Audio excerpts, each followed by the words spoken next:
Welcome to the Business of Apparel podcast. This is the place to learn how to start and scale your own apparel brand and fill it with loyal customers for years to come. I'm your host, Rachel Erickson, owner and CEO of Unmarked Street, and I can't wait to share this episode with you. Welcome back to the Business of Apparel podcast. I know you have all been listening to me talk for a couple of months now, and I am so excited to reopen our interview series with Hayley Matthews-Jones. I met Hayley earlier this year, and it's just been really great to get to know her and get to know her businesses. And I'm so excited to introduce you to The Jump. But before we get there, Hayley, if you wouldn't mind, if you can just give us a little bit of your background and the businesses that you already own and run and what you've been up to. Yeah, thank you so much for having me. So I'm Hayley Matthews-Jones, founder of The Jump, which is a size-inclusive, sustainable jumpsuit brand that is going to be made in the US. So we're currently in research and development phase with a goal to launch next fall of 2025. So kind of my business background and how I got to this point is that I'm the founder of Minneapolis Craft Market and Minneapolis Vintage Market.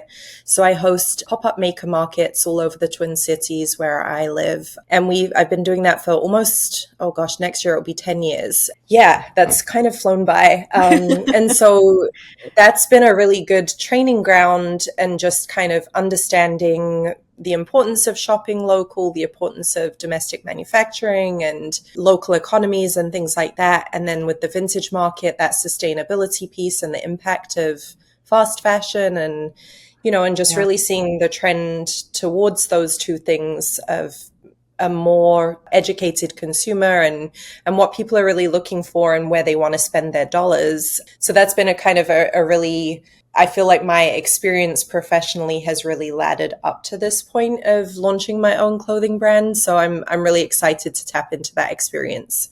I love that. So tell us a little bit about how you got the idea for The Jump. Like, what was the seed that kind of got planted into your brain that made you want to do it? Yeah, so I'm a very big wearer of jumpsuits. I probably have 20 or 30 in my closet. And I feel like with every single one that I own, I could tell you something that's wrong with it. I see a lot of issues with fit. I have like a fuller figure. And so it's hard to find ones that really fit to the body and are comfortable to wear. Torso length is often an issue. Bust size is often an issue. And then in terms of the ones that I do have that are some of my favorites, most of them are manufactured overseas. And so I just think that's a really big miss for the US economy and like our garment production industry here. And so it's very hard to find things that are size inclusive, that are sustainably made and that are manufactured in the US. There's really not many other companies. I'm familiar with one or two that are doing a similar type of product and manufacturing. But those are the three things that I really wanted to hit on with this brand and that I think people are looking for. That's really cool. And so you're definitely like trying to tap into the community, trying to understand what it is that people are looking for. I know you've been doing a survey recently. Have you been finding like some really good, consistent information on jumpsuits that way? Yeah, it's been really interesting. So we had a really great response to a customer survey that we just put out. We just closed that this week. And we're still kind of compiling the results of that. But it was super interesting to see that there are a lot of common themes of similar fit issues, people struggling if they're either tall or petite, not being able to find the sizing that they're looking for. And then one of the more common responses, which I need to mull this over some more and think about whether there's something creative, is the bathroom issue. Yeah. Everyone's familiar with there's nothing worse than sitting in a public restroom stall completely naked on top or just in your bra while you need to pee. And so a lot of people cited that as an issue or a deterrent from wearing them. And so I need to get my pen and pencil out and see if I can come up with something that would solve that while also being elegant and feel like a luxury product. So yeah, I've been really excited. That's been my favorite thing about really embarking on this process, is seeing how people are so excited. And the first thing that people tell me is like, here are all the issues that I have with the jumpsuits that I've tried in the past. And a lot of people just have great feedback. And so I think it's a product that is very viable. And I think if I can get this design right and the price point right and things like that, I think people are really excited to see something that's a little bit different from what they've previously been able to buy. I love that. It's so good. And I just really want to point out like how smart it was to do a customer survey at this point in your process, because, I think Thank you. there's so much advice online about like reaching out to your target customer and learn from who you're trying to sell to. And I don't think enough people like do their due diligence to actually do that. Yeah. And so kudos to you, I think, for putting that out there and really trying to figure out what it is that your customer wants. Is the Thank you. survey Yeah, still it's open? been, it is. Yeah. So we did, we closed it we did a little gift card giveaway to incentivize people. And so we got a great response for that, but it is still open. You can find it on our website at shopthejump.com. So I would love for as many people to take that as possible. Even if you don't currently wear jumpsuits, I would love to know the reason why. And so we've had a number of people that have responded in that way and said, well, here's why. I can never find something that fits in the body or that has the right leg length and things like that. So all of that is super useful information. And as far as I'm concerned, those are just potential customers, right? Even if you're not currently wearing them. Yeah, I think that's perfect. I also want to touch on a little bit because I know you're being incredibly intelligent about how you build out your line, thinking about like your first total, like your minimum viable product. Like, what is the number one Yeah. thing that I'm going to launch with? What is the thing I'm going to become known for before you really start thinking about what's next after that? And so I kind of want you to just touch on that a little bit too, and what your kind of plan is for that first product and how you're going to make it big. Yeah, my goal is to launch with 3 options for jumpsuits, and it will just be maybe some slightly different designs, whether it's a Okay. long sleeve and a short sleeved or something like that, and keep it very simple. I will eventually like to expand that into other clothing options, accessories, unisex items. I think is definitely just smart from a business sense of, well, if you're niching so much that you've cut your customer base down, how do you appeal to more people? But I think for that first year or two, it's going to be really important to become known for doing one thing really well. And so I was just in a pitch contest actually, and that really helped me to refine those ideas because I had to be able to articulate them to the judging panel. And so that process was really valuable to me, just in, first of all, keeping me on track with a business plan and going through those motions. But then also, like, your course that I completed was super helpful in terms of thinking about planning out. So I think there's a tendency for any business when you launch it to just want to put something out there, right? And not really think about what that might look like 1 year from now or 5 years from now. And so your course was really helpful, even just things like naming conventions. Like, how do you want to name this product that is going to be viable and sustainable 5 or 10 years from now, if that's what you're planning to do? And so just thinking through what some of those options look like, and then the financial piece of it. Yeah. I used the template for financial projections from score.org, I think is the website, Perfect. Yeah. which is, I believe it's a federal government website, and it has this really robust templates for both business plans and financial projections, and starting to see what some of those real numbers look like if I launch with 1 product versus 5, versus what those iterations look like, and trying to find out where those break-even points are. It really helped just pin down a more realistic view of what this looks like. I love that. It's so good. And for what it's worth, like I also used score.org when I was starting my business. Okay. I totally wrote my business plan out of one of their templates. Yeah. They have some great resources. And I also know for the audience today, if they're looking to go explore score.org, they also have some great mentorship opportunities. So there's a lot of really great resources there for small business owners who are just getting started. So that's a good little resource to share for sure. I'd love to go back and talk a little bit about the Pitch Fest that you were a part of. You got to be a top 10 finalist. And so that's so amazing. Congratulations. Thank I you. would love to just know a little bit more detail about how you prepared for it. Like you must have had some really good information in there to get to that level. Yeah. So it was hosted by the city of Bloomington. It was called Hatch Bloomington, which was a concept based on Hatch Detroit. And so I guess Hatch Detroit has been running for a number of years now, and they basically invest deeply in one entrepreneur. So for the Hatch Bloomington contest, it was a $100,000 prize going to one winner. And what was unique about this contest was that it was open to businesses that weren't currently in operation. And that's hard to find funding for things that you don't have a proof of concept yet and you're still in research phase. So that was one of the elements of this that was really appealing to me. And the fact that $100,000 really moves the needle. Absolutely. It's great to get obviously any free money and startup funds that you can find or grants and things like that. But often there'll be, $1,000 or $5,000, which is great, but that's typically not even a month of operating expenses for most businesses, so right? So yeah, so to find something that would actually help launch a business and could really get it off the ground is very rare. And so the preparation for that was an online application that was really detailed. And then once you got through to the top 25 round, you had to do these various rounds of live pitches. And so they extended in length the further that you got in the competition. But even that was a really interesting exercise of, can you explain your business idea in a compelling way in a 1-minute video? Yeah. Can you do an elevator pitch? Can you expand that presentation to 15 minutes and go further into depth and convey enough information that really entices people? And it's weird because you would think that the 1-minute thing would be easier. It's almost harder though.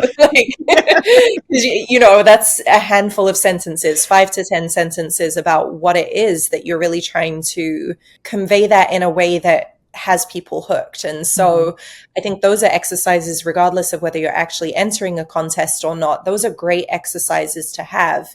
Can you explain your business in 30 seconds? And I encourage anyone to practice that and write it down, time yourself, and really edit those words, like cut out anything that is superfluous that you don't need in there. If you're at a dinner party or a networking event or literally in an elevator with someone, that might be you don't know who you might be standing next to and whether you have an opportunity to actually pitch your business there. So it's a great exercise to go through. And really, I know business planning can feel overwhelming and tedious. And for a lot of people, it feels like, well, when am I even going to look back at this? This is just boring work. But if anything, it really helps you crystallize your own ideas.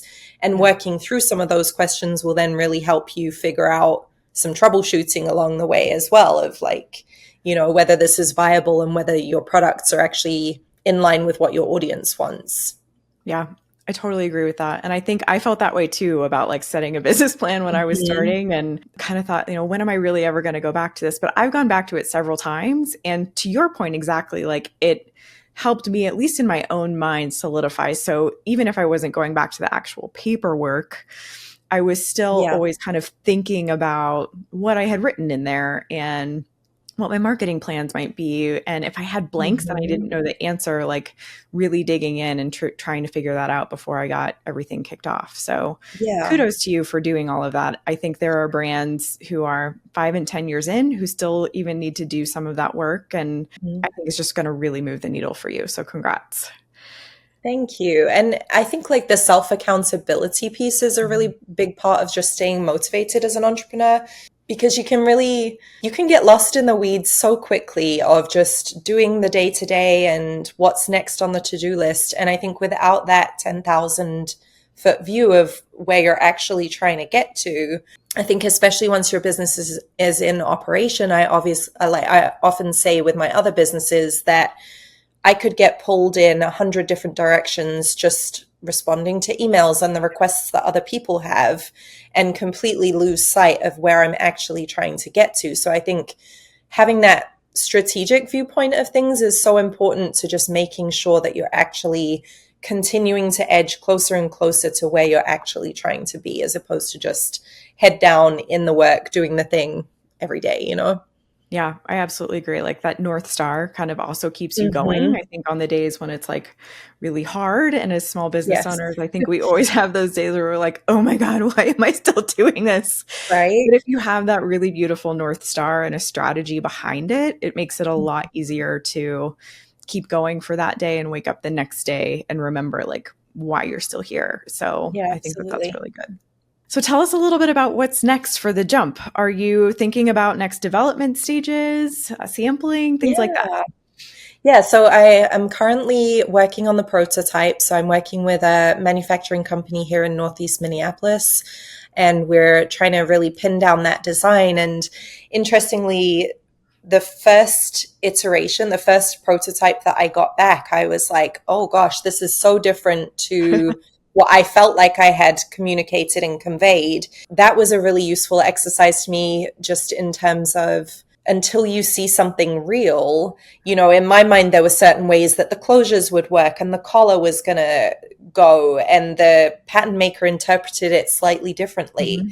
And that was a really just an interesting experience for me in terms of being really crystal clear about every small detail before you move to that step, and understanding how the fabric's going to lay, which pieces are going to attach to other pieces, where the seams are going to be, all of those small details that you don't necessarily know, especially if it's your first time doing this, you don't necessarily know until you see the real thing. And that was a great exercise for me to just then be like, okay, let's take it back a step. Let's rework the design so that we're really clear on what this looks like. And so we're kind of going through those next phases now of redesigning and then remaking those patterns. And so, yeah, it's been a really exciting process to work on that, and to see something that you've designed on paper come to life has been really thrilling.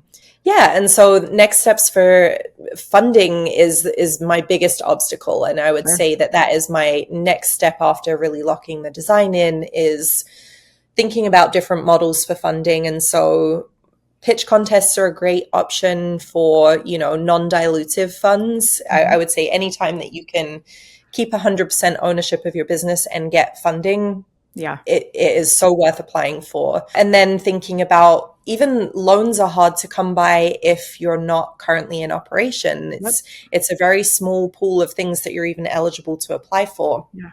So I've been doing things like looking at, here in Minnesota, we have a lot of really great resources for small business.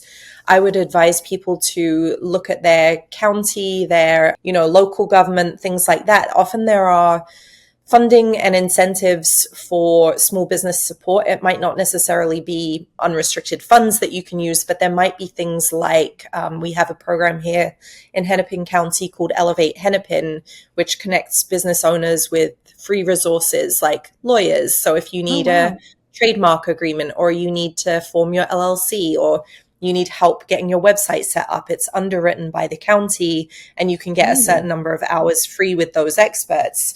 So I definitely recommend people, especially if you have a specific project like that you're not sure how to complete, things like legal documents, even just contract writing, stuff like that.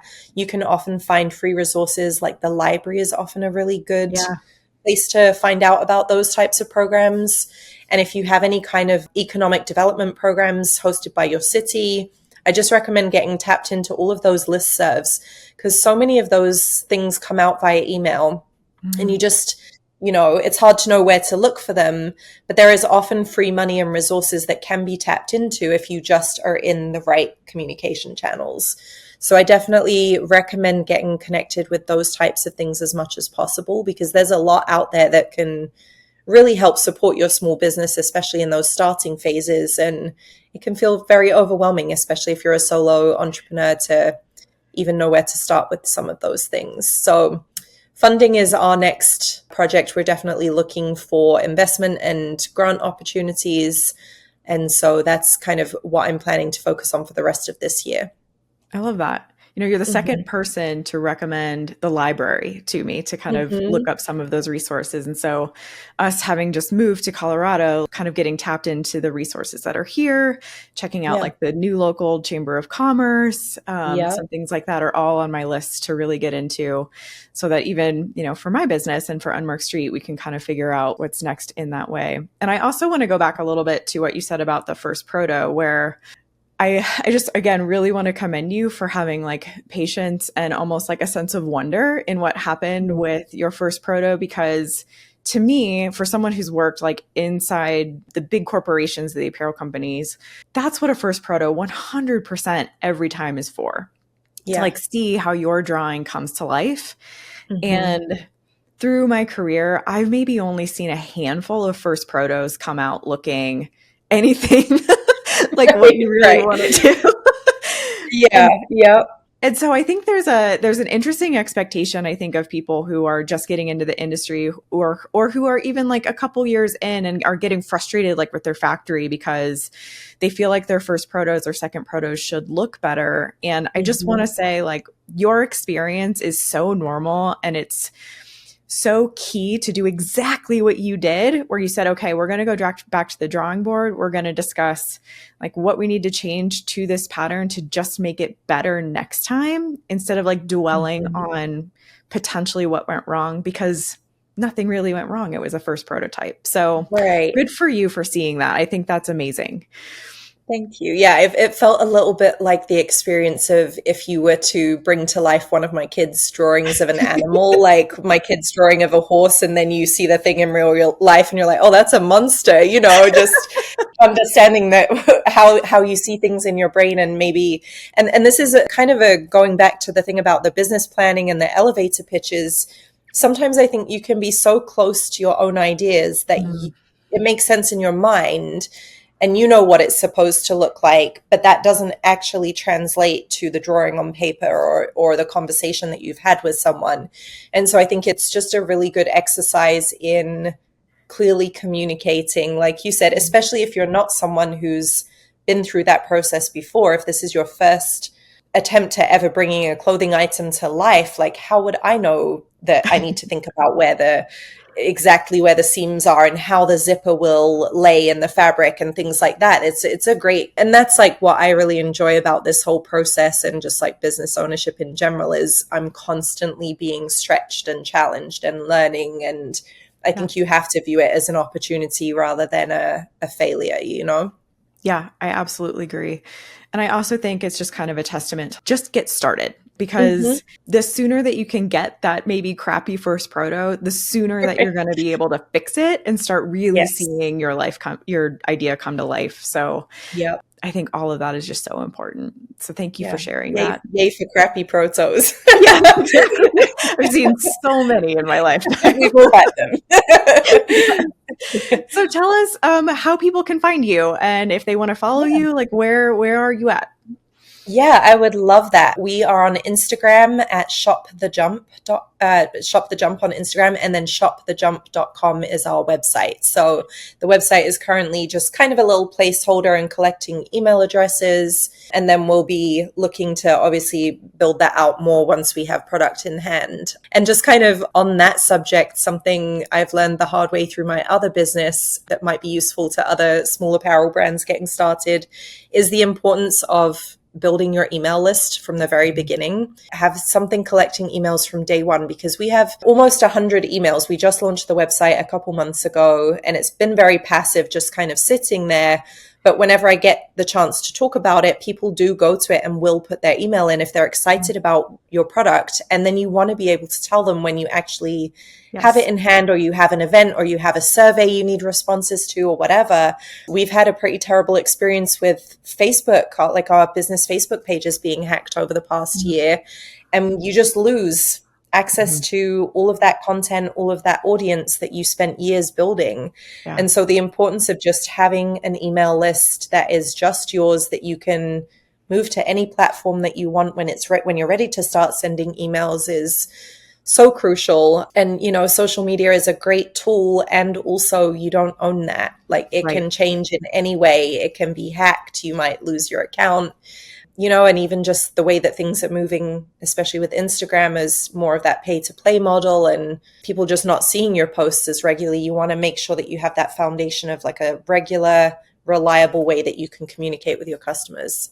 Yeah, I think that's so true. And I think on that note, you should go to shopthejump.com and sign up for Hayley's newsletter, and go to thebusinessofapparel.com and sign up for our newsletter too, because we want to make sure that we stay connected with you as we move forward, regardless of what happens with any social media. So Yes. Yeah. thank you so much for being on with me today, Hayley, and talking all about the jump. I am so excited for you, so excited to see this continue to come to life. You are such a pleasure to have on today. Thank you. Thank you for having me. Thank you so much for listening to the Business of Apparel podcast. I would so appreciate hearing your thoughts on the show. And if you know someone who could benefit from it, please share it with them. My biggest desire is to help other apparel professionals understand the nuances of our industry so we can all work toward making better product for a better world. If you would like to connect further, I'd love to invite you to send me a message through my website, thebusinessofapparel.com, where I do weekly trainings through my YouTube video channel, a weekly newsletter, blog articles, and so many more resources to help you start and scale a profitable apparel brand. This podcast is produced by Box 7 Media, who I cannot speak highly enough of. If you're looking to start your own podcast, you can reach out to Jeremy at Box 7 Media on LinkedIn anytime.